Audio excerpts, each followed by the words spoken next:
السلام عليكم ورحمة الله وبركاته. يقول الله تعالى: وتعاونوا على البر والتقوى ولا تعاونوا على الإثم والعدوان. دعوة إلى الإخوة أصحاب المحتوى الهادف والذين لديهم متابعات كثيرة.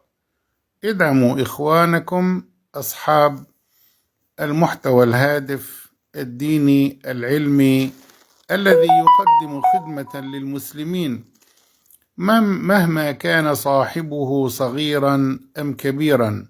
وفقكم الله لما يحبه ويرضاه.